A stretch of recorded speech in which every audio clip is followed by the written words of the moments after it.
Rashad here. You can hear me, but you cannot see me. Placed on this table are all the things and supplies you would need to prepare a Crested Gecko diet for your Crested Geckos, day geckos, whatever it be, morning geckos. I'm going to go through and explain each supply.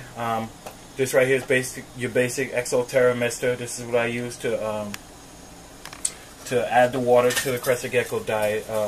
Here I have an empty bottle just to show you where I get my caps at for to use for to feed my hatchlings. Here are some basic little feeder cups that you can get from Pangea Reptile. They're really cheap. I usually buy a year supply at one time. Here's some aquarium conditioner, water conditioner. This is what I use to add into the mister to condition my water. Here's a small jar of Crested Gecko Diet because I keep the huge bag. So what I do is fill enough into this jar for to last me for like a week or so, and then I just fill up this jar on a weekly basis. That way I don't have to keep double dipping out of the bag. Here's a spoon, and here's a spork. Now the reason why I have a spoon and a spork here is because most people can't get their hands on sporks. I work in the school department, so I can get my hands on sporks. I think they work really great for mixing the diet with the water. Spoons, you kind of make a mess. So now we're going to start making the diet. I usually make the diet in one of the huge cups, and then I actually disperse it into the smaller cups for the hatchlings later on out of the big supply we have here. So what I do is I usually can tell by eye how much diet I need. I usually flatten it out with the spoon so I can tell. So yeah, this should be enough for the adults and the hatchlings. Go ahead and add a bit more. Because it is winter, all of the geckos aren't eating as they usually do. During the winter they kind of like slow down on their Crested Gecko diet consumption. But I've noticed in all my geckos, their actual live feeder intake doesn't go down. They still always go for their live feeders. So like I said, I do this by eye because I've been doing it for so long. Most people go strictly by what the Repashy package says. What is it? 1 part food to 2 parts water. So now we're going to get to the portion why I explain to you why I like the sporks better. Because they have these little fork-like grooves, it actually mixes the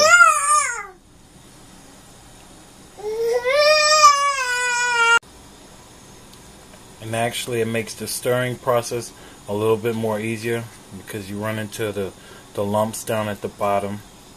So far I can tell that my mixture needs a little bit more water. I like to make it a little bit more watery because I leave my food in for about 2 nights, and after the first night it starts to dry up a bit but doesn't get too thick and pasty, and the geckos can go right back at it if need be. So right now it looks to have enough water. So Once again, the spork comes in handy because when you're stirring, it's not giving it, it's not a kind of scooping. It's not scooping the mixture. It glides through perfectly because of those grooves. Whenever you use a spoon, you'll see what I'm talking about. Sometimes you'll spill some over, but with the spork, it's smooth. So basically, you want it to, like I said, many people like the consistency different. I like mine's a little bit watery. And I mix one big batch and then I distribute it to the smaller bottle caps for the hatchlings. And they never eat it all. I mean, the adults, they'll eat almost all of their bowl, but hatchlings never eat the whole bowl. Never, never, never. I've yet to see a hatchling eat the whole bowl. So I guess you kind of end up wasting some, but it's hard to get over that fact. A lot of people waste. No one can measure to the exact T how much their geckos will consume. So I think we have the mixture appropriate, and I just take it onto my spork, distribute some to the smaller caps for the hatchlings. And one thing I learned, your geckos will know it's feeding time if you do something such as like spraying. If you spray them prior to introducing the food into their enclosures, they usually, you know, interpret that it's feeding time based on you spraying them. So I always spray my geckos before I put the food inside of the vivs or the setups. So what I'm going to do now is I'm going to try to get one of my adults to do the taste testing to figure out if the mixture is good enough, and I definitely can't find any. So to make this video a bit more interesting, I'm going to introduce to you guys the new hatchling, who definitely just hatched yesterday. See that cute guy? You see those bright reds on him? That's how I know that this is definitely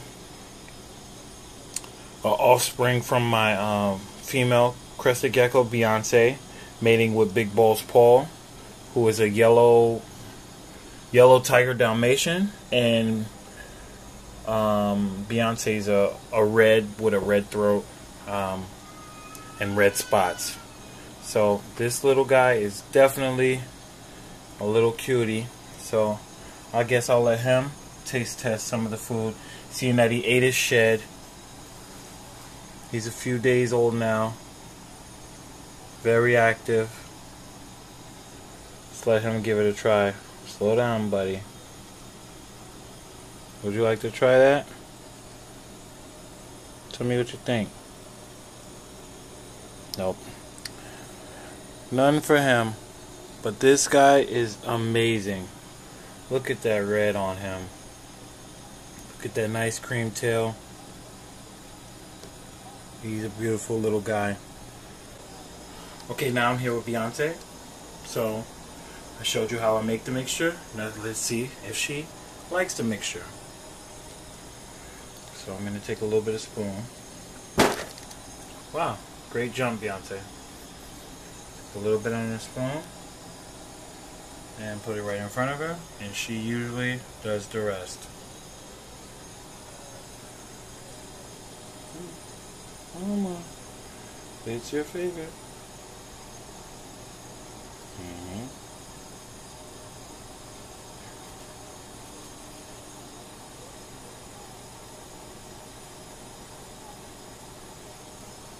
And there she goes.